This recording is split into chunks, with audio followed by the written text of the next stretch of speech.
এ ভাই দাঁড়ান দাঁড়ান দাঁড়ান দাঁড়ান, এই বড় গাছ যে সব ভাই এভাবে কেটে ফেলছেন, তাই গাছ মারা যাবে না ভাই? না, এ মারা যাবে না, এর আরো উপকারিতা হবে। ও, এর উপকার কি ভাই? এই বড়ই গাছ এইভাবে যে কেটে ফেলছেন? এই যে বড়ই গাছটা কেটে দিচ্ছি, এই যে ছোট ছোট গুটি আছে এগুলো এই গরম আবহাওয়ার কারণে এগুলো পড়ে যাচ্ছে, ও, যার কারণে এই ছালটা কেটে দিলেই গাছটা যাবে কইসি আচ্ছা। যাওয়ার কারণে ছোট গুটিগুলো দাঁড় করাবে। এবং মনে করেন যে আপনার এই যে বড় বড় গুটিগুলো আছে, বড় বড় ফুলগুলো, হ্যাঁ, আর এই যে ছোট এই যে ছোট প্রচুর কুল আছে বড়ই। এই সাইডে হ্যাঁ, অনেক, ঠিক আছে। হ্যাঁ। যাক ছোট ছোট কুলগুলো পড়বে না, আরো বড় কুলগুলো আরো আস্তে আস্তে বড় হবে। ও এই আচ্ছা। ছালে কোনো জোর পাবে না। হ্যাঁ, গাছ থেকে যে মেডিসিনটা খাওয়ার তৈরি করতে পারবে গাছটা, জি।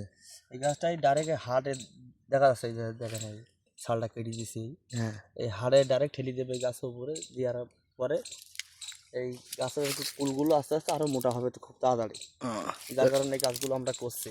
আচ্ছা এতে কোনো ক্ষতি নেই।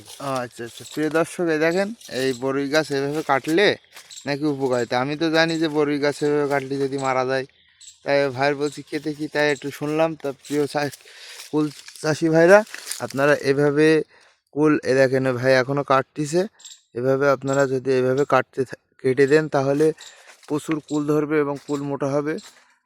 তো এভাবে চাষ করলে আপনারা অধিক হারে লাভবান হবেন। তো সবার ভিডিওটা ভালো লাগলে লাইক কমেন্ট শেয়ার করতে ভুলবেন না। আসসালামু আলাইকুম।